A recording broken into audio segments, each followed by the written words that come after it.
வழக்கறிஞர் ரவீந்திரன் ஐயா அவர்கள் அவருக்கே ஓடிய பாம்போடு உரையாற்ற வருகிறார்கள். இன்று மதிய உணவும் ஐயா அவர்களை தருகிறார்கள். வயிற்றுக்கும் உணவு தருகிறார்கள், செவிக்கும் உணவு தருகிறார்கள். ஐயா அவர்களை சிறப்புரையாற்ற வருமாறு அழைக்கிறேன்.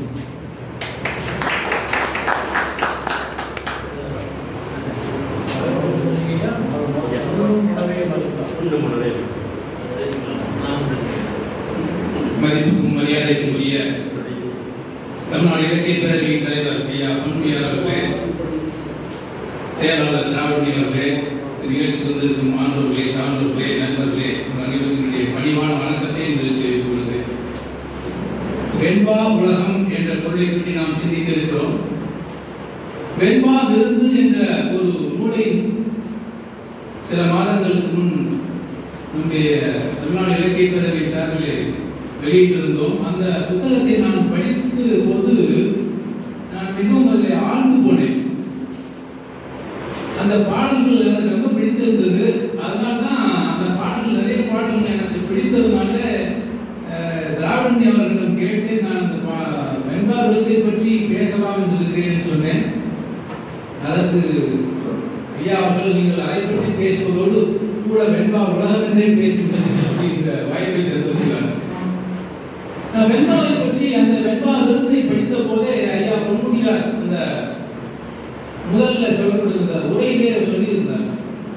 சில கருத்துக்கள், அதாவது நம்முடைய மனதை பாதிக்கிற அல்லது நீதியை நமக்கு சொல்லித் தருகிற கருத்துக்களை வெண்பாக்கள் மூலம் சொன்னால் நம் மனதில் பதியும் என்ற அந்த பதிவு அதில் இருந்தது. அதனால்தான் அதை நான் பார்த்தேன். வெண்பாக்களை பார்ப்பதில் இன்னொரு உதாரணம் சொல்லியிருந்தார். ஔவையார் எழுதிய நம் நூல்களில் பெரும்பாலான வெண்பாக்கள் இருக்கிறது. அதுக்கப்புறம் தான் ஔவையார் பாடல்களை பாடி படித்த போது தெரிந்தது மிக அற்புதமான வெண்பாக்களாக இருந்தது. பாலும் தெரிதேனும் பாலும் பருப்புமே நாளும் கலந்துனக்கு நான் தருவேன் கோலச்சை துங்கக் கரிமுகத்து தூமணி எனக்கு சங்க தமிழ் ஒன்றும் தா என்ற பாடலை நாங்கள் சிறு வயதிலிருந்து பாடிக்கொண்டால் வெண்பாக்கள் தெரியாது. ஐயா சொன்ன பின்னால்தான் வெண்பாவென்னே தெரிந்தது. அத்தனை அற்புதமான பாடல்களை நம்முடைய பெரியவர்கள் நீதி நூல்களாக தந்திருக்கிறார்கள். நீதியை நமக்கு புகட்டுவதற்காக சில வெண்பாக்களை சொல்லியிருக்கிறார்கள். கொம்புளதற்கு 5 குதிரைக்கு 10 முழம் வெங்குதறிக்கு 1000 தான் வேண்டுமே வம்பு செடி தீங்கினம் கண்ணில் படாத தூரத்து நீங்குவதே நல்ல நெறின்னு ஒரு பாடல். சிறு வயதில் நாங்கள் பள்ளியில் படிக்கும் போது இந்த பாடல் கொம்புளதற்கு 5 நீங்க கொம்புள்ள மிருகங்கள் இருந்து ஓடி தப்பித்துக் கொள்ள வேண்டும் என்றால் 5 முழம் தள்ளி தான் போதும். கொம்புளதற்கு 5. அதே மாதிரி குதிரை கடிக்க வந்தா 10 முழம் தள்ளி தான் ஓடிடலாம். கொம்புளதற்கு 5 குதிரைக்கு 10 முழம் வம்புதறிக்கு 1000 தான் வேண்டுமே. நல்ல மதம் பிடித்த யானை வந்தால் கூட தப்பித்துக் கொள்வதற்கு 1000 முழம் தள்ளி தான் ஓடிடலாம். ஆனால் ஒருபோதும் துஷ்டனை கண்டால் தூர விலகுகிறது தான். துஷ்டனை கண்டால் தூர விலகு. அவர்கிட்ட நீங்க எத்தனை முழம் தள்ளி இருந்தாலும் முடியாது.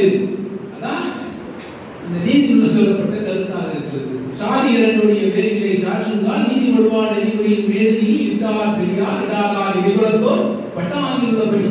யார் உயர்ந்தவன் தாழ்ந்தவன் என்ற சொல்லுக்கு பொருள் யார் சொல்றாங்க? ஔவையார் சொல்றாங்க. இட்டார் பெரியார், பிறருக்கு நீ உதவி செய்கிறீயா, தர்மம் செய்கிறீயா, நீங்க அவங்கதான் பெரியவர், மற்றவர்கள் கீழானவர்கள். இது மேல என்ன நம்ம ஒரு நீதியை தெரிந்து கொள்ள முடியும். அப்படி அற்புதமான வெண்பாக்கள் ஔவையாருடைய பாடல் தான் சாதி இரண்டுடைய வேறில்லை. அதே மாதிரி நான் நீதிமன்றத்தில் பார்க்கும்போது ஒரு பாடல் எழுதி ஒட்டு வைக்கப்பட்டிருந்தது. நான் ரொம்ப ஆச்சரியப்பட்டு போனேன். ஔவையாருடைய வெண்பா. இந்த சாட்சிகள்லாம் வந்து முதல்ல அந்த பாடலை பாடிவிட்டு நீதிமன்றத்தில் போய் சாட்சி சொல்லணுங்கிறதுக்காக எழுதி வச்சிருக்காங்க.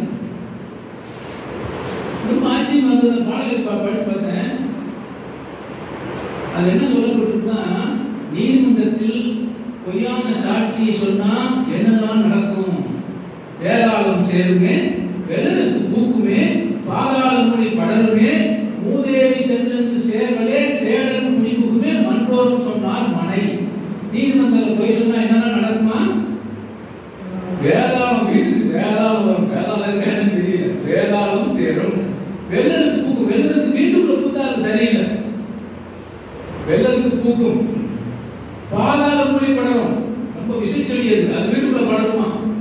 மூதேவி செல்வனுக்கு சேர்வடை. ஏற்கனவே நமக்கு அது நிறைய இருக்கு. இந்த மூதேவி மறுபடியும் வந்து சேர்வார்தான் மற்றவரும் சொன்னார் மனை.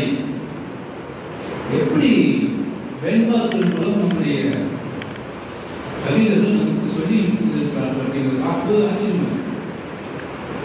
பாடுபட்டு தேடி பணத்தை புதைத்து வைத்து கேடு கேட்ட மாநில கேளுங்கள், கூடு விட்டு ஆவிதான் போயிருப்பின் கூடு விட்டு ஆவிதான் போயிருப்பின் பாவிகள் யாரை அனுபவிப்பார் பாவிகள் அந்த பணம். இந்த பணத்தை வந்து எப்படியெல்லாம் நம்ம வந்து கொத்தி கொத்தி பாதுகாக்கிறோம், ஆனா அது நம்ம போகும்போது வந்து சேர்ந்தலையே அப்படிங்கிற அந்த பாடலும் இந்த மாதிரி நிறைய பாடல்களை வந்து வெண்பாக்கள் மூலம் சொல்லியிருக்கிறார். இந்த ஔவையார் பாடல்கள் வந்து நான் இந்த வெண்பாக்களை பாடும்போது பார்த்தேன், இன்னும் நிறைய விஷயங்களை தெரிந்து கொள்ள முடியுது. சிவாயம் என்று சிந்தித்திருப்போருக்கு அபாயம் ஒரு நாளும் இல்லை, உபாய மதுவை மதியாகும், இல்லாதையெல்லாம் விதியை மதியாகிவிடும். அந்த விதியை பற்றி அப்போ வந்து அவர் அப்படித்தான் பேசிக்கிறார். விதிதான் பெரிய தரம், திருவள்ளுவர் அப்படித்தான் பேசுறார். விதியும் வந்து நம்ம மீற முடியாது அப்படிங்கிற மாதிரி ஔவையாருடைய வெண்பாக்கள் விதிதான் சிறந்தது, விதிதான் நம்மை ஆட்டுவிக்கிறது அப்படிங்கிற மாதிரி பாடல். தேவர்களும் திரு நான்மறைகளிலும் மூவதமிழும் முடிமொழியும் கோவை திருவாசகம் திருமுறை சொல்லும் ஒரு வாசகம் உள்ளார். எல்லாம் திருவாசகத்தில் சொல்லப்பட்ட கருத்துக்களும் திருமுறை சொல்ற திருமணத்தில் சொல்லப்பட்ட கருத்துக்களும் குரலில் சொல்லப்பட்ட கருத்துக்களும் 4 வேதத்தில் சொல்லப்பட்ட கருத்துக்களும் ஒன்றுதான் அப்படிங்கிற அற்புதமான பாடலாக இருக்குது. இது வந்து ஔவையார் பாடல்கள் நிறைய பாடல்கள் இருக்கு. ஔவையார் பாடல்களே இந்த வெண்பாக்கள் பார்க்கும்போது நமக்கு ரொம்ப ஆச்சரியமாக இருக்கக்கூடிய பாடலாக இருக்குது. காணமையிலாட கண்டிருந்த வான்கோழி தானும் மதுவாக பாவித்து தானும் கொல்லாசியத்தை விரித்து ஆடினார் கூட கல்லாதான் கற்ற கவி எப்படிலாம் இருக்கும் அப்படிங்கிறதுக்கான ஒரு உதாரணத்தையும் சொல்றோம். அதே மாதிரி நான் பள்ளியில் படிக்கும்போது பார்த்த பாடல் ஆழ முக்கியம் ஆண்களின் நாளின் முகவாது நாளி தோழி நிதியும் கணவனும் சேர்வடினும் தத்தம் விதியும் பயனை பயன். இந்த பாடலை எங்கே சொல்றதுக்காக கொண்டு வந்திருக்காருன்னா, நம்முடைய விஞ்ஞானம் இன்றைக்கு இந்த அறிவியல் எவ்வளவு தூரம் இன்றைக்கு முன்னேறி இதை விட நல்ல ஒரு நிலையிலே நாம் அன்றைக்கு இருந்தோம் அப்படிங்கிறத காட்டுவதற்காக இந்த பாடலை சொன்னோம். என்னன்னா விதவை தத்துவம் லா ஆஃப் ஃப்ளோட்டேஷன் சொல்ற அந்த தத்துவத்தை ஔவையார் பேசிக்கிறார் இந்த பாடலை சொல்றது. ஆழமும் பத்திலும் ஆழ்கடனே, அதாவது ஒரு பாத்திரத்துல கடல் தண்ணிய எவ்வளவுதான் அழுத்தி நீங்கள் முகர்ந்தாலும் அதனுடைய கொள்ளளவுக்கு மேல உங்களால் உணர முடியாது. இது விதவை தத்துவம் law of flotation. Lord Pascal 19ஆம் நூற்றாண்டு கண்டுபிடிச்சது. ஆனால் அதற்கு முன்னால் பல நூற்றாண்டுகளுக்கு முன்னால் எழுதிய ஔவையார் இதை சொல்லியிருக்கிறார் அப்படிங்கிறதா சொல்லப்பாடு. ஆழமும் அவரும் அதே தான் சொல்றார். நாளின் முகவாது நாளாடி தோழி நிதியும் கணவனும் சேர்வதிலும் தத்தம் விதியும் பயன். நீயும் உன் மனம் தோழியில சொல்றது, நீயும் உன் கணவனும் சேர்ந்து வாழ நினைத்தாலும் உங்களால் சேர்ந்து வாழ முடியாது. ஏன்னா அதுதான் விதி அப்படிங்கிறார். நீ பெரும்பாலும் அப்படிதான் இருக்கு. சேர்ந்து வாழ நினைத்தாலும் கூட இருக்கிறவங்களே சேர்ந்து வாழ விடாமல் போய்விடும். அது விதியாக கூட இருக்கலாம். அதான் ஔவையார் சொல்லி அந்த வெண்பாக்கள்ல அப்படிதான் பேசப்பட்டிருக்கு. இது இந்த வெண்பாக்களை நம்ம பார்க்கும்போது நீதி பற்றிய கருத்துக்களை மிக எளிதாக மக்களிடத்திலே கொண்டு போய் சேர்க்கக்கூடிய ஒரு சாதனமாக இருக்குது அப்படின்னு நம்ம பார்க்கிறோம். அதே மாதிரி நம்முடைய வெண்பா விருந்துகிற புத்தகத்தை நான் படித்த போது எனக்கு ரொம்ப பிடித்த பாடல் 10 ஈற்றடிகளை கொடுத்து 20 கவிஞர்கள் எழுதியிருக்கிறார்கள். மிக அற்புதமாக இருக்கிறது. அதனால்தான் நான் அதை பாட வேண்டும் என்று மிகவும் ஆசைப்பட்டேன். அது என்னன்னா, அந்த 10 ஈற்றடிகளையும் கவிஞர்கள் எப்படி அற்புதமான பாடல்களை வெண்பாக்களை சொல்லியிருக்கிறார்கள் அப்படிங்கிறதுக்காக தான் நான் இந்த பேசுறதுக்கே வந்தேன். முதல்ல ஐயா பொன்முடியார் தான் ஆரம்பிச்சிருக்கிறார். அப்பரும் சுந்தரரும் ஆடை பிள்ளையும் செப்பிய தேவாரம் எல்லைக்குள் எப்பொழுதும் அந்த விடோம் என்றே ஆட்கா சில வாக்கள் தங்களுக்கு என்ன தடை அப்படின்னு அவருடைய ஆற்றாமையை வெளிப்படுத்த பாடலாக நான் பார்க்கிறேன். வெண்பா வந்து ஏன்னா சிதம்பரத்திலே நடராஜர் கோயில தேவாரத்தையும் திருவாசகத்தையும் பாட விட மாட்டோம் அப்படின்னு சொல்லி இன்றைக்கும் முரண்பாடு செய்கிறார்கள். அது ஒரு பெரிய கஷ்டமாக இருக்கிறார். எவ்வளவு இது ஐயா இந்த தில்லை சிதம்பரத்தில் இன்றைக்கு நிலைக்குள்ள எத்தனையோ வருடங்களுக்கு முன்னால் இதே நடந்தது. தேவாரமும் திருவாசகமும் எங்க இருந்தது? சிதம்பரம் நடராஜன் கோயில் கருவறைக்குள்ள நிலவரைக்குள்ள இருந்து பெரிய புராணத்துல சேக்கராரை பதிவு செய்கிறார். அந்த பாடல்களை எழுதுவதற்காக சேக்கரார் அமைச்சராக இருந்தவர். அந்த அமைச்சர் அரசரை கூட்டிட்டு போய் நிலவரைக்குள்ள போய் அந்த பாடல்கள் அந்த ஏற்று ஓலைச்சுவடியில் இருக்கிறது அதை எடுக்கணும்னு போறார். தெல்லை அந்த மறுக்கிறார்கள், விடமாட்டேங்கிறாங்க. ஏன் விடமாட்டேங்குன்னு கேட்டு சொன்னாங்க, அந்த தேவார மூவர் இருக்காங்கல்ல, அப்பர் சுந்தரர் ஞானசம்பந்தர் அத்தனை பேர் வரட்டும், நாங்கள் திறந்து விடுகிறோம். நடக்கிற காரியம் அது முடியல. கடைசியில அரசன் என்ன செஞ்சான்னா, இந்த மூவருடைய சிலைகளை செய்து அந்த சிலைகளை கொண்டு போய் இந்த மூவர் வந்திருக்கிறார்கள் இப்போ திறந்து விடுங்கள் சொல்லி அவர்களை கிட்டத்தட்ட மிரட்டித்தான் அந்த ஓலைச்சுவடிகளை பெற முடிந்தது. தில்லைவாணர்கள் இது மட்டும் இல்லை, இன்னொரு கம்பராமாயணத்தை 10,000 பாடலையும் 10 மாதங்கள் எழுதிய கம்பனுக்கு அதை அரங்கேற்றம் செய்வதற்கு 12 வருஷங்கள் தேவைப்பட்டது. ஏன்னா கம்பன் என்ன நினைச்சானா, தன்னுடைய கம்பராமாயணத்தை ரங்கநாத சனியில வச்சுதான் நான் அரங்கேற்றம் செய்து நினைச்சார்.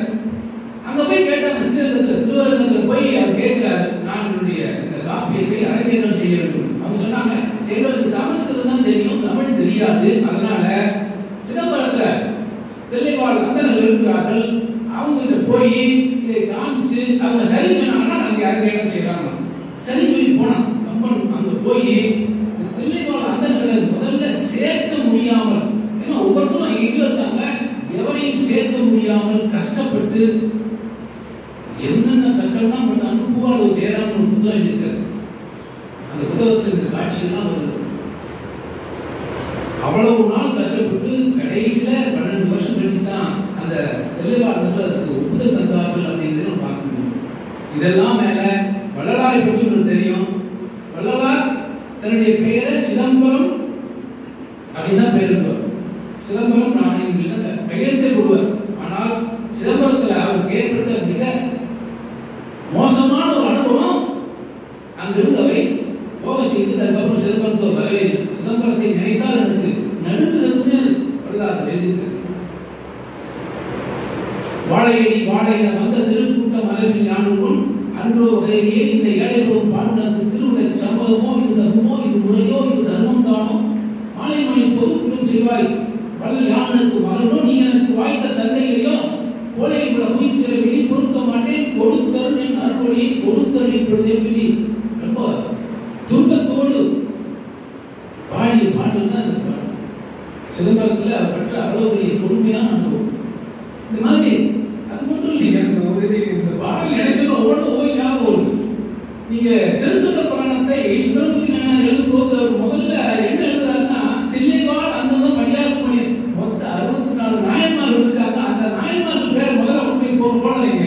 எனக்கு இந்த பாடலை கேட்ட பிறகுதான் எனக்கு தோணுது, அப்பவே இதெல்லாம் அவங்க அனுபவித்திருக்காங்க போல இருக்குது. முதல் வரியே திருத்தொண்ட புராணத்துல தில்லைவாழ் அந்த மரியாதை பண்ணியே திருநீல கண்டத்துக்கு புயல் நாட்களியே அப்படின்னு தான் பாட ஆரம்பிக்கும். அப்போ சிதம்பரம் அதுக்கு என்ன காரணம் அப்படிங்கிறது அவர் சொல்ல, ஏன் அத்தனை இருமாப்போடு அவர்கள் இருக்கிறார்கள், அதுக்கு காரணம். நாற்கால நவாப் காலத்துல இந்த சிதம்பரம் கோயில் நிர்ணயிக்கும் உரிமையை பட்டயமாக எழுதி கொடுத்து போயிட்டார். அந்த பட்டயத்தை இன்னும் அவர்கள் வைத்திருக்கிறார்கள்.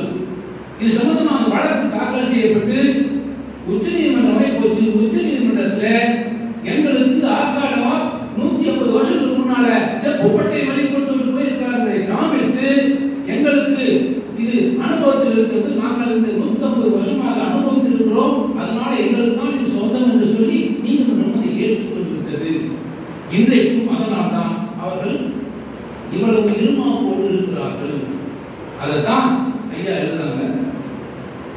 தன்னமிழுக்கு என்ன தடை? அங்க தமிழ்ல பாடுறதுக்கு தேவாரம் திருவாசகம் பாட முடியலையே, தமிழ் பாடுவதற்கு என்ன தடை அப்படிங்கிற ஒரு கேள்வி எழுப்பி இருக்கிறார்கள். மிக நியாயமான கேள்வி. உள்ள போக முடியல.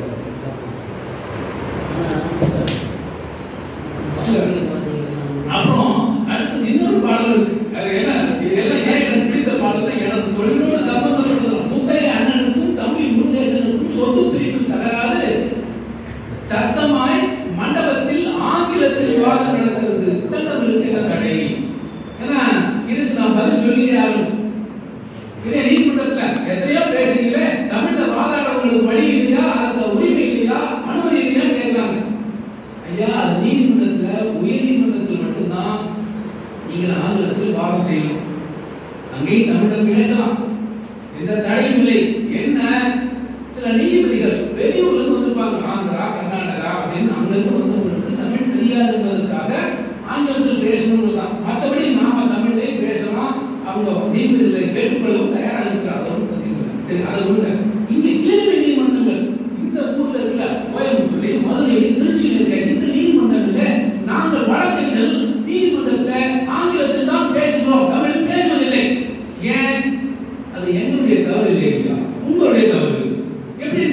அது இருக்கிறது.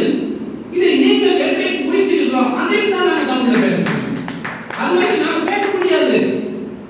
நான் நிறைய பேர் கேட்கிறேன், புதுசாக ஒரு இளவர்கிட்ட அவங்க என்ன பேசுறாங்க, அவங்களுக்கு தட்டு தடுமாறி 2-3 வார்த்தை பேசுறதுக்கு கஷ்டப்படுறாங்க. நம்பி கேட்டீங்க, ஏன் அதை கஷ்டப்பட்டு சொல்றேன்? என் கட்சிக்காரருக்கு இந்த மாதிரி இந்த செக்ஷன்ல கேஸ் போட்டிருக்கீங்க, அவரு 15 நாளா சிறைச்சாலை இருக்க, அவருக்கு ஜாமீன் கொடுக்கணும்னு சொல்ல வேண்டியது என்ன கஷ்டம்? கட்சிக்காரர் வெளியே நிற்கிறார். நான் இப்படி பேசுறது பார்த்தா அடுத்த கேஸ் வர, இதுக்கு யார் பொறுப்பு? நீங்கள் தான் பொறுப்பு. தாண்டவர்களுக்கு ஏன் தடை என்றால், இந்த தடையை இப்ப நீங்கணும்னா நீங்கள் எப்போ மாறுகிறீர்களோ அதுதான் நாங்கள் மாற முடியும். நாங்கள் மாற முடியாத நிலையில் இருக்கிறோம். அதனால ஐயா, நீங்க கேட்கிறது உண்மைதான்.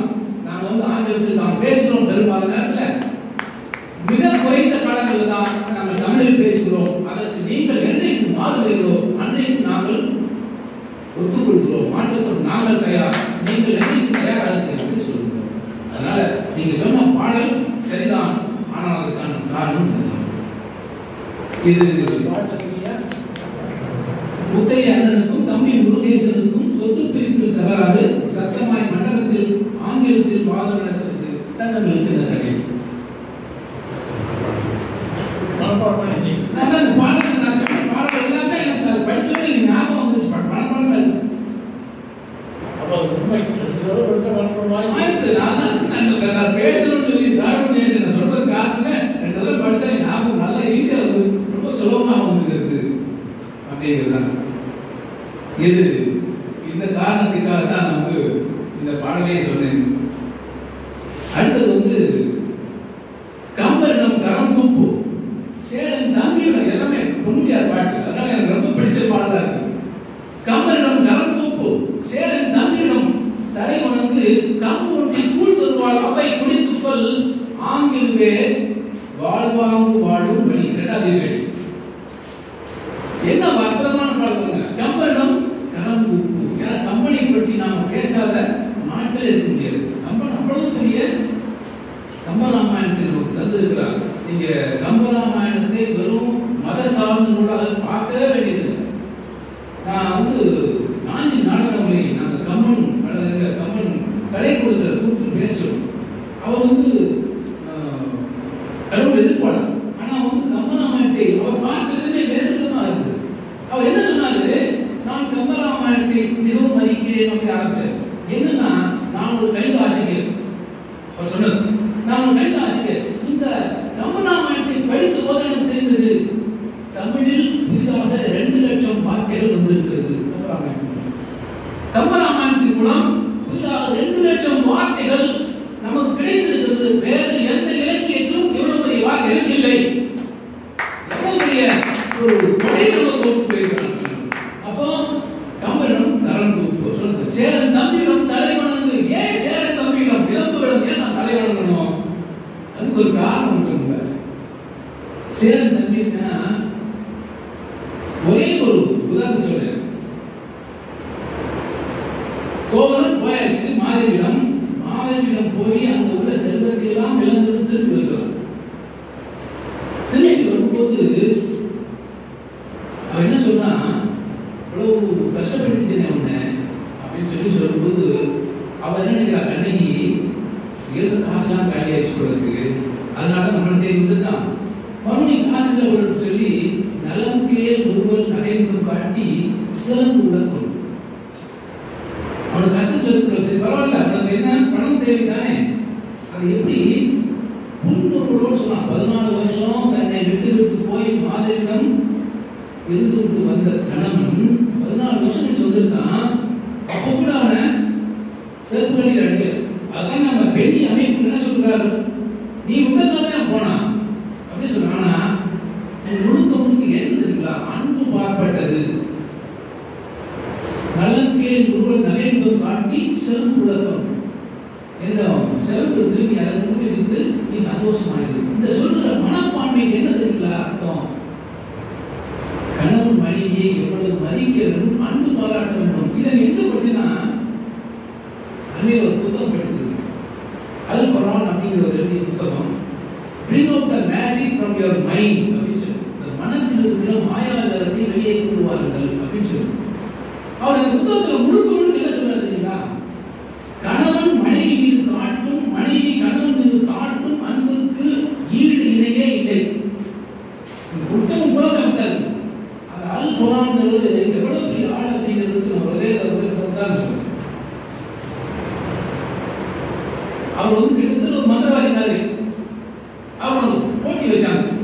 சரி, நீ இவ்வளவு தூரம் சொன்னீங்க, நாளை மறுநாள் நியூயார்க் டைம்ஸ் பத்திரிகையில எந்த தலைப்பு செய்தி வரும் அப்படின்னு சொல்ல முடியுமா அப்படின்னு கேட்கிறாங்க. சொல்ல முடியுங்க. எங்க எழுதுங்க, ஒரு பேப்பர் எழுதி ஒரு புத்தகத்தை எழுதி அப்படியே கொடுத்தாரு. படிச்சு அதை அப்படியே கொண்டு போய் கட்டி ஒரு பெட்டியில வச்சு மூடி சீல் வச்சு கொண்டு போயிடும். 2 நாள் கழித்து இந்த பத்திரிகை வந்து பத்திரிகையில ஒரு செய்தி எடுத்து கொண்டு வச்சுட்டு அந்த பெட்டியில் இருக்கிற ஆயுதத்தை எடுத்தார்கள். அவர் என்ன எழுதியிருந்தாரோ அதே செய்தி தலைப்பு செய்தியாக நியூயார்க் டைம்ஸ் பத்திரிகையில் வந்தது. இது மாயாஜல் மந்திரிகள் மனதை புரிந்து கொள்கிற அந்த அவருக்குள்ள அந்த தகுதி. அவ்வளவுதான். 4 நாள் கழிச்சு குதிரை பந்தயம் நடந்தாரு. என்ன குதிரை ஜெயிக்கும் சொன்னார்னு சொல்லி அந்த குதிரை தான் ஜெயித்தது. எல்லாரும் கேட்டாங்க, நீ குதிரையில பணம் கட்டேன். நான் குதிரையில பணம் கட்ட நினைச்சேனாவே நான் சொல்றது தப்பா போயிடும். எப்படி? மனம் எந்த அளவுக்கு நம்மோடு செம்மையா இருந்தால் மனமது செம்மையானால் மந்திரங்கள் தேவையில்லை என்று அப்பேற்பட்ட அல் குர்ஆன் என்ன சொன்னாரு? ஒண்ணு இல்ல, அன்பு அன்பு. இதுதான். இதை நான் அல் குர்ஆன் இந்த புத்தகத்தை படித்தது தான் சிலப்பதிகாரம் நினைச்சு பார்த்தேன். ஆஹா, நலம் கேள் முருகர் நாயகம் காட்டி சிலம்புலகம் சொன்னாலே கண்ணகி தன் கணவன் இருக்க அப்படிப்பட்ட அன்பின் பிரதிபலிப்பது. அதனால்தான் சரி, அதுவும் சரிதான். அதனால்தான் ஐயா சேரன் நம்பியிடம் தலைவன் கம்புண்டி அவை கூடுதல் பிடித்துக்கள். ஏன் தெரியுமா? ஒரு கதை உண்டு. அவையார் போயிட்டு இருக்கிற ஊருக்கு போகும்போது ரொம்ப களைப்பா இருந்து வெயில் அதிகமா இருந்தது. ஒரு வீட்டுல போய் திண்ணையில உட்காரா. திண்ணையில உட்காரும் போது பார்த்தா திண்ணையில ஒரு செவர்ல எழுதப்பட்டிருக்கு ஒரு 2 வரி. அதை பார்த்துட்டு உட்கார்ந்து இருக்கும்போது அந்த வீட்டுக்காரர் வந்து, ஐயாமா என்னமா உங்களுக்கு களைப்பாக இருக்கு, கொஞ்ச நேரம் உட்கார்ந்து போறேன்னு சொல்றாங்க பாட்டி.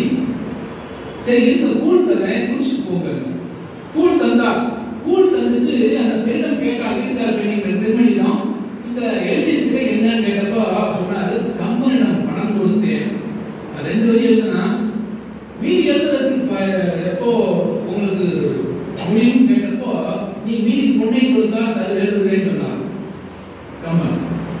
அப்போ அப்பையார் சொன்னாலாம், மீதி இந்த கவிதையை எழுத பணம் கொடுக்க வேண்டியதை நான் எழுதுறேன்னு சொல்லி அப்பையார் அந்த பாடலை முடித்து விட்டு போனாங்க. அதுதான் கூழுக்கும் கஞ்சிக்கும் எழுதியவள் அவை. அதனாலதான் நம்ம ஐயா எழுதியிருக்காங்க, கூழ் தருவாள் அதை குடித்துக்கள். ஏன்னா அந்த கூழ் நமக்கும் கிடைக்கிறது, நாமும் வெண்பாத்தில் எழுதலாம். கூழ் தருவாள் அதை குடித்துக்கள், ஆங்கில வாழ்வாங்க முந்தி பிறந்த தமிழ் மூவேந்தான தமிழ் கருவழி எழுதிய பாடலுங்க. அந்த பாடல் ஐயா கருவழியிலே முந்தி பிறந்த தமிழ் மூவேந்தர் ஆண்ட தமிழ் என்னையும் தாயும் இங்கேற்ற தமிழ் அந்நியரும் வந்து இங்கு கற்று வளர்ந்ததன் நிலவோ செந்தமிழே வாழ்வென்று செப்பு. 3வது ஏற்று செந்தமிழே வாழ்வென்று செப்புங்கிறதுக்கு முந்தி பிறந்த கல்தோன்றி மண்தோன்றா காலத்து வாழும் முந்தோன்றி மூத்த தமிழ் அப்படின்னு சொல்லுவோம்ல. அந்த முந்தி பிறந்த தமிழ் மூவேந்தர் ஆண்ட தமிழ் என்னையும் தாயும் கற்று வளர்ந்த தமிழ். நமக்கு கற்றுக் கொடுத்தது யார் இருக்காங்க? என்னையும் தாயும் தான் கற்றுக் கொடுத்தார்கள். அந்த தமிழ் எவ்வளவு சிறப்பாக இருக்கிறத என் கருவி மிக சிறப்பாக இருக்கிறது. மனநலம் பேணி மனிதபால் நேயம் தனத்தில் பற்றின் மீது ஆனதமும் தினமும் சலமொன்றும் இன்றியே செய்திட்டால் தினமும் நலத்தோடு வாழலாம் நம்பு. சாமியப்பனாரின் பாடல், சாமியப்பனாரின் பாடல் எனக்கு ரொம்ப பிடித்த பாடல். இதுவும் இன்னொன்று இருக்கு, நான் கடைசி சொல்றேன். அதுல கூட எனக்கு ஒரு சந்தேகம், சலம் ஒன்று இன்றியே இருக்கு, ஒருவேளை சலனம் ஒன்று இன்றியுமோ அப்படிங்கிறத ஐயா வந்தோன்னு கேட்டேன். இல்ல, சலம் ஒன்று சரிதான் அப்படின்னு. ஏன்னா மனத்தோடு நாம் எப்படி ஒன்றி இருந்தால் வாழ்க்கையில பெரிய அளவில் நம்ம வர முடியும் அப்படிங்கிறது தான் மனநலம் பேணி மனிதபால் நேயம். மனத்தை நீங்கள் செம்மையாக வைத்திருங்கள், மனிதன் மேல் பாசமாயிருங்கள், தனத்தில் பற்றின்றி நீங்க வந்து பணத்தையே பெருசா நினைச்சாருங்க. பிறருக்கு தானம் செய்வதுதான் மிகச்சிறந்த வழிமுறை அப்படிங்கிறதையும் நாம பார்க்கிறோம். நீங்க நிறைய சொல்லியிருக்கேன். ஜான் டி ராக்ஃபெல்லர் சொல்லி அமெரிக்காவில் மிகப்பெரிய பணக்காரர். இன்னைக்கு தான் இவங்கெல்லாம் வந்துருக்காங்க. யாரு? Microsoft, Bill Gates, Bezos, Amazon அதிபர், இப்போ டெஸ்லா அதிபர், எல்லாம் மாஸ்க் எல்லாம் இன்றைக்கு வந்தவர்கள். 25-30 வருஷத்துக்கு முன்னால நம்ம இந்த உலக பணக்காரர்கள் மிகச்சிறந்தவர் யார் கேட்டால் யார் சொல்லுவோம்னா ஜான் டி ராக்ஃபெல்லர் தான் சொல்லுவோம். அமெரிக்காவில் எண்ணெய் நிறுவனத்துக்கெல்லாம் அதிபதியாக இருந்த ஜான் டி ராக்ஃபெல்லர் அவருக்கு வந்து இனம் தெரியாத ஒரு நோய் வந்து இருக்கு. அவ்வளவு பணம் இருந்து ஒன்றும் முடியல. அப்போ ஒரு நன்மை தான் சொன்னார், இந்த பணத்தில் கொஞ்சமா தான தர்மம் செய்யுங்க, என்ன எப்படி இருந்தாலும் போக போதாச்சு. சரி சொல்லி தான தர்மம் செய்யறார். ராக்ஃபெல்லர் ஃபவுண்டேஷன் சொல்லி அதனால ஆரம்பிக்கப்பட்டது. அவர் தான தர்மம் செய்ய செய்ய அந்த நோய் இருக்குன்னு தெரியாமல் மறைந்து போனது. தனத்தை பற்றி தான தர்மம் தினமும் செய்திட்டால் நலத்தோடு வாழலாம், நம்பு நலத்தோடு வாழலாம்னு நம்புங்க. அடுத்தது இன்னொரு பாடம். ஈசனே பெண்ணை இடப்பக்கம் வைத்ததனால் பேசுகிற பெண்ணின் பெருமையை மாசிலா பெண்களே பூமியின் கண்களாய் ஆனதனால் பெண்ணிற்கு அமையாது உள்ளது. அர்த்தநாரீஸ்வரன் சொல்றோம். ஈசனே பெண்ணை இடப்பக்கம் வைத்ததனால். இதுவும் ஐயா சாமி பாடல், ரொம்ப அற்புதமான பாடல். பெண்ணுக்கு எவ்வளவு பெரிய மரியாதை நாம கொடுக்கணும், தவறிவிட்டோம். இப்பதான் கொஞ்சம் கொஞ்சமா நம்ம அதுல இருந்து வருவோம். ஏன்னா முதலெல்லாம் வந்து பெண்கள் திருக்குறள் கூட பெண்களுக்கு சரியான மரியாதை திருவள்ளுவர் தரவில்லை அப்படிங்கிற குற்றச்சாட்டு கூட போனதான் சொன்னேன். அப்படி இல்லை. பெண்வழி சேருங்கிற அந்த அதிகாரம் நாம் நினைக்கிற மாதிரி இல்லை. அது பெண்களை உயர்த்துவதற்காக சொல்லப்பட்டதுதான். அதனால அதை அந்த அளவுக்கு பிரித்து கொள்ளவில்லை அப்படின்னா பெண்வழி சேரல் வந்து ஆணை தாண்டி பெண்ணை உயர்த்துவதாக தான் பேசப்பட்டு. ஆனால் நம்ம பழைய காலத்திலிருந்து பெண்களை சரியான முறையில் நாம் வந்து அவர்களுக்கு மதிப்பளிக்கவில்லை என்ற குற்றச்சாட்டு இன்றைக்கு வருகிறது. அதனால்தான் இந்த பாடல் மூலம் பெண்ணுக்கு சரியான மதிப்பை தர வேண்டும். பெண்ணின்று அமையாதது நீரின்று அமையாதது மாதிரி பெண்ணின்று அமையாதது. இன்னொரு குரு பழனிசாமி வரல சொல்லிக்கிறேன். குரு பழனிசாமி இதெல்லாம் தாண்டி அவர் வேற மாதிரி சிந்திச்சிருக்காரு. தூய்மையாய் வீதி விளக்கி கழிவுநீர் பாய்ந்தோடும் வண்ணம் தடை நீக்கி போயார் புறங்காக்கும் தூய்மை பணியாளர்களானே அறவோர் என்றே அறி. அடுத்து அறவோர் என்றே அறி அப்படிங்கிற அவங்க எங்க போனாலும் அறவோர்னா நம்ம நிறைய நினைச்சுட்டு அவர் ரொம்ப வேறு மாதிரி சிந்திருக்கிறார். அறவோர்னா வேற யாரும் இல்லைங்க, நம்முடைய புறங்காக்கும் தூய்மை பணியாளர்கள். குப்பை அள்ளி தூக்கி வீசுறதுல அதையெல்லாம் எந்த விதமான அருவருப்பும் பார்க்காம அதையெல்லாம் கட்டி கொண்டு போய் சேர்க்கிறாங்க இல்லையா. இந்த கழிவுநீர் பாதையை சுத்தம் பண்றது யாராக வராங்க, யார் வராங்க, இதெல்லாம் பார்த்து செய்யறாங்கல்ல. அவர்களை தவிர அறவோர்கள் வேற யாரா இருக்க முடியும்? இது இது இது குரு பழனிசாமி மட்டும் இல்ல. இதே மாதிரி ஒரு கருத்தை நம்ம பொறியாளர் தமிழரசனும் பாடியிருக்கிறார். ஒத்த கருத்தை பாடுவதுங்கிறது கவிஞர்களுக்கு பொதுவாக இருப்பதில்லை. ஏன்னா ரெண்டு தமிழாசிரியர்கள் சேர்ந்தாலே ஒரு ஒத்த கருத்தை கேட்க மாட்டேங்கிறாங்க. ஆனா இவர் ரெண்டு ஒத்த கருத்தை எப்படி சொல்றாங்கன்னு எனக்கு புரியல. அப்பதான் தெரிஞ்சது குரு பழனிசாமி தமிழாசிரியர் இல்ல, பொறியாளர் தமிழரசனும் தமிழாசிரியர் இல்ல. அதனால ரெண்டு பேரும் ஒத்த கருத்தை சொல்லியிருக்கிறார்கள். ஐயா அடுத்து பொன்முடியார் இன்னொரு பாடு. கல்லணையும் மேட்டூரும் காவிரியின் பாசனமும் இல்லாது போனால் நாம் இனி என்ன ஆவோம்? திதியில் போல் வாதமிட்டால் கேட்பாரோ நீதி பெற்ற காலமெல்லாம் காதோறும் கேட்ட கதை. இது உண்மை.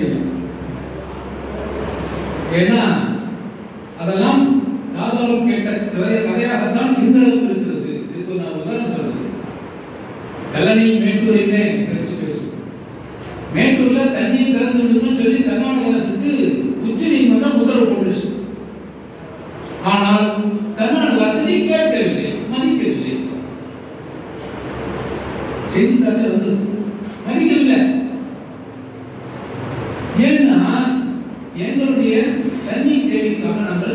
தேக்கி வைத்திருக்கிறோம், இதை விட முடியாதுன்னு சொல்லிச்சு. அவங்க என்ன கணக்கு பண்றாங்க, மழை அதிகமாக பெய்து அவங்க நீர்த்தேக்கத்தை தேக்கி வைக்க முடியாத அளவுக்கு திறந்து விடுறாங்க. அந்த திறந்து விடும் தண்ணீரை தான் கணக்கு வச்சுக்கிறாங்க, நாங்க கொடுத்துட்டோம். ஆனால் உச்சநீதிமன்றம் சொன்ன உத்தரவை கர்நாடக அரசு கேட்க மறுத்துவிட்டது என்பது உண்மை. அது மேல எந்த நடவடிக்கை எடுக்க முடியல என்பது உண்மை. அதுதான் ஐயா அற்புதமாக இருக்கிறாங்க.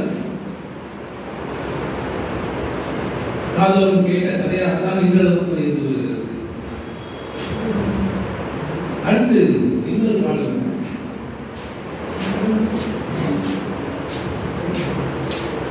காவிரியை சேராக்கி காற்றை புகையாக்கி, ஐயா பொன்முடியார் பாடல், காற்றை புகையாக்கி காவிரியை சேராக்கி நாற்றங்கால் பூமியையும் நஞ்சாக்கி தூற்றும் தெரு புழுதிக்குள்ளே திணறியது போதும் புறச்சூழல் பொன்போலம் போற்று. நம்ம புறச்சூழல் எவ்வளவு தூரம் மாசுபடுத்திட்டோம் அப்படிங்கிறது எல்லாரும் தெரியும். இந்த நெகிழி பைகளால எவ்வளவு தூரம் புறச்சூழல் மாசுபட்டு போயிருக்கிறது. அதை மாற்றுவதற்கு என்ன வழின்னு சொல்லி அரசாங்கம் என்னதான் நினைத்தாலும் நம்மால் அதை தவிர்க்கவே முடியல.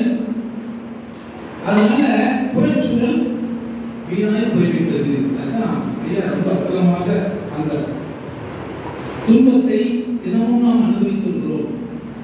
நாற்றங்கால் பூமியின் நஞ்சாக்கி, ஐயா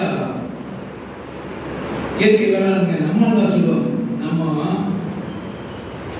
நிலத்தில் என்ன போடுறோம், உப்பும் போட்டு விஷத்தை போட்டு கொண்டிருக்கிறோம். உரம் என்று சொல்லி விஷத்தை போட்டு கொண்டிருக்கிறோம். நம்மால் சொல்ற மிக அற்புதமான கருத்து இதுதான். நம்ம ஆடு என்னைக்கு வச்சுக்கணுமோ அது வரைக்கும் இயற்கை வேளாண்மை இயற்கையாக இருந்தது. என்னைக்கு மாடுகள் அழிந்து போனதோ அன்றைக்கு இயற்கை வேளாண்மை அழிந்து போனது. ஏன் மாடுகளுக்கு அதுக்கு என்ன சம்பந்தம் அப்படிங்கிறது அதுக்கு ஒரு விளக்கம் சொல்றாங்க. நீங்க மேலை நாடுகள் என்ன பண்றாங்க, உர உற்பத்தி செய்யறாங்க. உர உற்பத்தி டன் கணக்கில் செஞ்சாச்சு. எங்கே போய் விற்கிறது, விற்பதற்கு இடம் இல்லை. ஐரோப்பாவில் அதை யார் வாங்கினாங்க, அதை கொண்டு வந்து எங்கே கொண்டுவது, எங்கே விற்பது? அப்ப பார்த்தா நேர இந்தியாவுக்கு வந்தார்கள். இந்தியாவில் வந்து இந்த நம்ம அப்ப இருந்து உணவு பஞ்சத்தை அவர்கள் தங்களுக்கு சாதகமாக பயன்படுத்திக் கொண்டாங்க. நீங்க இந்த மாதிரி விவசாயம் செஞ்சா உங்களுக்கு மகசூல் கிடைக்காது. நாங்க சொல்ற இந்த உரத்தை போட்டீங்கன்னா உங்க விவசாயத்துல நல்ல உரத்து நல்ல மகசூல் கிடைக்கும். அவன் என்ன பண்ணா, முதல்ல இருக்கு திட்டம் தீட்டிருக்கான். என்ன செய்யறான்னா, இந்த மாடுகள் வந்து வரைக்கும் நம்ம என்ன உரம் வாங்கணும், ஏன்னா மாடுகளோட சாணம் போதும். அப்ப மாடுகளை அழிக்க வேண்டும். இங்க அவன் உரத்தை விற்பதற்கு என்ன திட்டம் இருக்குன்னா, இந்த மாடுகளை நாம் அழிக்க வேண்டும். மாடு அழிக்கிற வழி, மாடுகளுக்கு வைக்கோல் இருந்தா போதும், நமக்கு வேற எதுவும் தேவையில்லை. மாடுகள் போட்டோம்னா அது மாடுக்கு இருக்கும். வைக்கோலை அழிக்க வேண்டும். வைக்கோல் அழிக்கிற வழி, முதல்ல நம்ம நாட்டுக்குள்ள பார்த்தீங்கன்னா 5 அடி உயரம் வையக்கும் தான். ஆனா படிக்கிற காலத்துல படிக்கும்போது பள்ளிக்கூடத்தில் போகும்போது அந்த நஞ்சை கூண்டு நடந்தா வெளியே ஒன்றும் தெரியாது. இதுதான் 5 அடி உயரம். 5 அடி உயரம் நாட்டுக்கு இருந்தா நமக்கு 4 அடி உயரம் வைக்கோல் கிடைக்கும். கிடைச்சா நல்ல வைக்கோல் கிடைத்தது. இப்போ வந்து என்ன பண்ணா, உங்களுக்கு இந்த மாதிரி கிடைச்சா மகசூல் கிடைக்காது. நீங்க இந்த உயரத்தை குறைச்சிங்கன்னா 5008 5020 அப்படின்னு கொண்டு வந்து கொடுத்தோம்னா உங்களுக்கு நிறைய விளைச்சல் கிடைக்கும். நமக்கு அன்னைக்கு தேதியில விளைச்சல் தேவைப்பட்டு சரி இருக்கும். அப்போ 5008 முதல்ல ஒரு அடி இருக்குது, 5020 அரை அடி தான். வைக்கோல் குறைந்து போனது. வைக்கோல் குறைந்து போனதுனா மாடுகளுக்கு தீனி இல்லை, மாடுகள் அழிந்து போனது. அதனால்தான் இன்றைக்கும் அந்த வெளிநாட்டு ரசாயனங்களை உரம் என்ற பெயரிலே நாம் போட்டுருக்கோம். அதான் காற்றை புகையாக்கி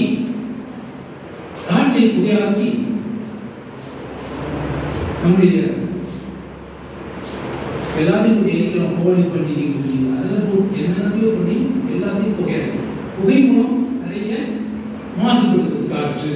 காற்றை புகையாக்கி காவிரியை சேராக்கி நாற்றங்கால் பூமி நெஞ்சாக்கி தூற்றும் தெருப்புடிப்பிலே. நீங்க சாலைகள் போடுவதே ரொம்ப சிரமமாயிடுச்சு. எங்கு பார்த்தாலும் புலி பறக்கிறது. புலி பறந்தா மூக்குல போய் சுவாசத்தை அது பாதிக்கிறது. அதனால புறச்சூழலை பொன் போல நாம் போற்றியாக வேண்டிய கட்டாயம் நமக்கு இருக்கிறது. புறச்சூழல் பொன் போல போற்று.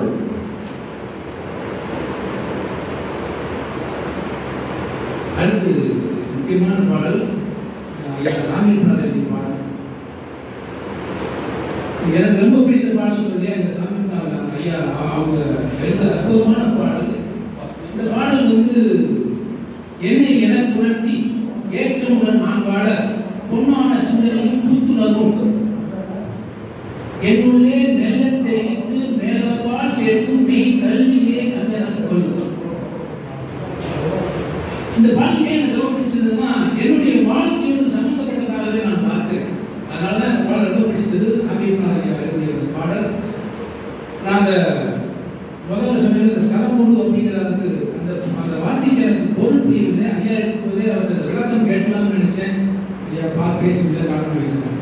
அதுதான் ஐயா கேட்டேன். பொன்முடியார் சொன்னாரு அந்த வார்த்தை சரிதான். 143வது பாடல். 144வது பாடல ஒரு பிழை இருக்கிறது. பிழைனா எழுத்து பிழை. நலத்தோடு வரலாம் நம்புவதில்லை, இத்து இல்லை. அந்த எழுத்து பிழை 144வது பாடல். 143வது பாடல் தான் நான் சலமுண்டு நின்றியே நான் சொன்ன பாடல். அந்த 144வது பாடல்ல நலத்தோடு வரலாம் நம்புவதை இத்து இல்லை. அதனால எழுத்து பிழை தான் இருக்கு, மற்றபடி வேற பிழை இல்லை.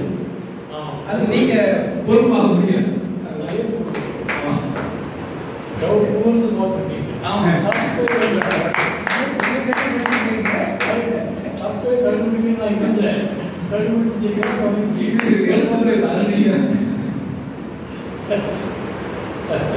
என்னை என உணர்த்தி ஏற்றுமுடன் நான் வாழ பொன்னான சிந்தனையும் புத்துணர்வும் மெல்ல தெரிவித்து மேலவால் சேர்க்கும் மெய் கல்வியை கண்ணனக்கொள். மெய் கல்வி எனக்கு ரொம்ப பிடித்த வார்த்தை. மெய் கல்வியை கண்ணனக்கொள்.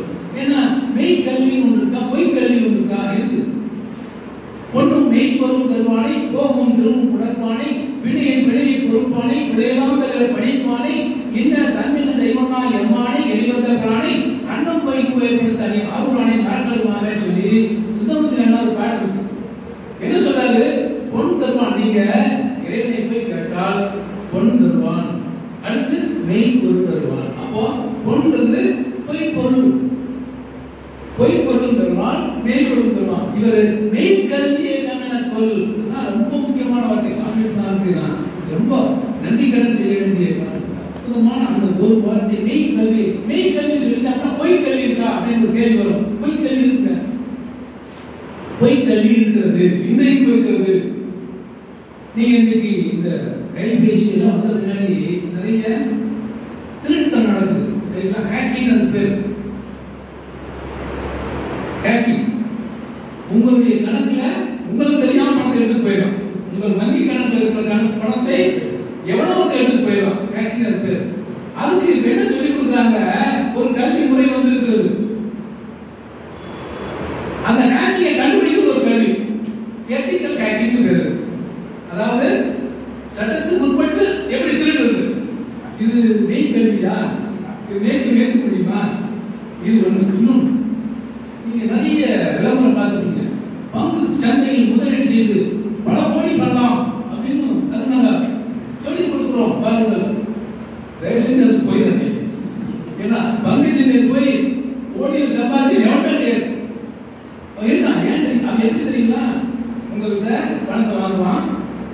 உங்களுக்கு என்ன பணம் பங்கு வேணுமோ அதை வாங்கி கொடுப்பான். அதுபோல கமிஷன் வாங்கி போயிடுவான். அவன் வேலை அது மட்டும்தான். கமிஷன் மட்டுமே நம்பி வேலை செய்தால் அவன் பழச்சிக்குவான். ஆனால் என்னைக்கு நீங்கள் பங்கு முதலீடுல பணத்தை முதலீடு செய்கிறதோ அன்னைக்கு ஏன்னா முதல்ல என்னன்னா நானே என்னுடைய அனுபவத்திலே சொல்லுவேன். நானே முதல்ல 30 வருஷத்துக்கு முன்னாடிதான் இந்தியா சிமெண்ட்ஸ் அப்படிங்கிற ஒரு பங்கு வாங்கி 10,000 ரூபாய். நீங்க ஒரு பங்கு 10,000 ரூபாய். 10,000 ரூபாய்க்கு ஒரு 100 பங்கு வாங்கணும்னா 1 லட்சம் ரூபாய். ஒரு 2 நாள் கழிச்சு அந்த 10,000 12,000 ஆனது 12,000. இன்னைக்கு வாங்கின 1 லட்சம் ரூபாய் பங்கை நாளை முன்னாள் தான் எனக்கு 1 லட்சம் இது முதல்ல இப்படிதான் இருக்கும், ஆரம்பிக்கும் போது இப்படிதான் இருக்கும். அப்புறம் என்ன செய்யுங்களா, இந்த அசட் மேத்தா ஒரு பிரச்சனை தெரியல, அன்னைக்கு வந்தது 10,000 போயிட்டு இந்த ஷேர் எவ்வளோ சரிங்களா, வெறும் 1000. அப்போ ஒரு 20,000 நான் போயிட்டு கடைசியில எனக்கு மிஞ்சினது 10,000. இப்படிதான் இன்னைக்கு நடந்துட்டு இருக்கு. நீங்க ஒரு பங்கு சந்தையில் வர்த்தகம் எப்படி செய்யணும்னா, பங்கு சந்தையில சில நிறுவனங்கள் முதல்ல ஆரம்பிப்பாங்க, அவங்க பங்குகள் கொடுப்பாங்க. அதை நம்ம 10 ரூபாய் அப்படிங்கிற ஷேரை ஒரு 100 ஷேர் வாங்கினா 1000 ரூபாய் கட்டணும்னா வரும். அதை வாங்கி நீங்க அப்படியே வச்சிடணும். ஒரு 10 வருஷம் கழிச்சு 20 வருஷம் கழிச்சு உங்க மகனுக்கோ மகளுக்கோ திருமணம் செய்ய வரும்போது அதை வாங்கணுமே, அது நீங்க என்ன இருக்குன்னு பார்த்தோம்னா உங்களுக்கு நல்ல ரேட் இருக்கும், நீங்க விற்கலாம். அந்த மாதிரி செய்யாம இன்னைக்கு போய் நீங்க பங்கு சந்தையில ஒரு 50,000 லட்சம் ஒரு 1 கோடி போட்டு இன்வெஸ்ட் பண்ணிட்டேன், எனக்கு 2 கோடி வந்து நாளைக்கு நினைச்சீங்கன்னா உள்ளதும் போச்சு. இதை சொல்லிக் கொடுப்பதற்கு கல்வி நிறுவனங்கள் இருக்குது. அது பொய் கல்வியே, பொய் கல்வி. அதனாலதான் ஐயா சொன்னாங்க மெய் கல்வி. மெய் கல்வி என்ன? நாம படிக்கிறது. நான் சட்டம் படித்தேன். ஏன் சொல்லுங்க, இந்த பாடல் எனக்கு ரொம்ப பிடித்ததுன்னா என்னுடைய வாழ்க்கை முறையோடு ஒத்து போகிறது. மெய் கல்வி. நான் சட்டம் படித்துவிட்டு ஒரு அரசு நிறுவனத்துல எழுத்தாளராக பணி செய்து 10 வருஷம் ஒரு அரசு வேலை அப்படின்னால அப்படியே போயிட்டு. ஆனா மனசு ஏதோ ஒருத்தர் இருந்து கொண்டே இருந்து சட்டம் படிச்சுட்டு போய் இப்படி உட்கார்ந்து வேலை செய்வது சரியா அப்படின்னு தோணுச்சு. அப்பதான் அதெல்லாம் சரி, நீ வெளியில் வந்துடலாம். வெளியில் வந்து என்னை எனக்கு உணர்த்தியது எது? மெய்கல்வி. சட்டம் படித்த அறிவு, சட்ட அறிவு என்னை எனக்கு உணர்த்தியது. என்னை எனக்கு உணர்த்தி ஏற்றமுடன் நான் வாழ, நான் வந்து சட்டத்தில் அதிலிருந்து வழக்கறிஞராக பதிவு செய்து தொழில் செய்து வருகிறேன். இன்றைக்கு நான் ஏற்றமுடன் இருக்கிறேன். இன்னொருக்காக இறங்கி இலக்கியத்தை பேசுறது வரும்போது நான் ஏற்றமுடன் இருக்கிறேன். அப்ப என்னை எனக்கு உணர்த்தியது என் கல்வி. ஏற்றமுடன் வாழ நான் உதவியது என் சட்ட கல்வி. ஏற்றமுடன் நான் வாழ உன்னோட சிந்தனையும், சிந்தனை ரொம்ப முக்கியம். நான் இன்னைக்கு நீங்கள் மனதை செம்மையாக வைத்துக் கொண்டால் மந்திரங்கள் தேவையில்லை சொல்லி சொல்லுகிற சிந்தனை எனக்கு எப்படி வந்தது? பொன்னான சிந்தனை எனக்கு படிப்பு கற்றுக் கொடுத்தது. நான் பொன்னான சிந்தனையை கொண்டிருக்கிறேன். அதனால் இந்த பொன்னான சிந்தனையால் என்ன செய்யலாம்? புத்துணர்வு நான் இருக்கிறேன். 67 வயசையும் நான் என்னைக்கும் தினமும் விளையாடுகிறேன். 1.5 மணி நேரம் பேட்மிண்டன் விளையாடிட்டு வர ஒரு நாளும் உடம்பை சரியாக வைத்திருக்கிறேன். புத்துணர்ச்சியோடு இருக்கிறேன். இங்க வந்து பேச நீர்மண்டலத்தில் போய் வழக்காடுகிறேன். அத்தனையும் செய்வது என்ன காரணம்? புத்துணர்ச்சியோடு இருக்கிறேன். பொன்னான சிந்தனை இருக்கிறது, புத்துணர்ச்சி இருக்கிறது. இதெல்லாம் என்னுள்ளே மெல்ல தெரிவித்து மேலப்பால் சேர்க்கும். இதான் எனக்கு யாருக்கு சொன்னது? நான் படித்த கல்வி எனக்கு சொன்னது, எனக்கு புகட்டியது. அதை நான் ஏற்றுக்கொண்டேன். அதனால் இதெல்லாம் மேலப்பால் சேர்க்கும். அதனால்தான் இந்த மாதிரி மேல்நிலைய மக்களோடு என்னால் பேச முடிகிறது. இதுக்கு என்ன காரணம்? இந்த மேல்நிலைய மக்களோடு நான் பேசுவதற்கு என்ன காரணம்னா என்னுடைய எனக்கு கொடுத்த கல்வி. அந்த கல்வி தான் இத்தனைக்கு காரணம். அதனாலதான் சாமி அந்த அற்புதமான பாடல், என்னை எனக்கு உணர்த்தி ஏற்றமுடன் நான் வாழ பொன்னான சிந்தனையும் புத்துணர்வும் மேல தெரிவித்து மேலப்பால் சேர்க்கும் மெய் கல்வியை கண்ணெனக் கொள்கிற அந்த அற்புதமான பாடல் என்னுடைய வாழ்க்கையை நான் நினைத்து பார்க்கும்போது எனது வாழ்க்கைக்கு பொருத்தமாக இருக்கிறதாக சாமி அவர்களுக்கு அவருடைய அன்பா சாமியை நான் இறைவனை வாய்ப்பு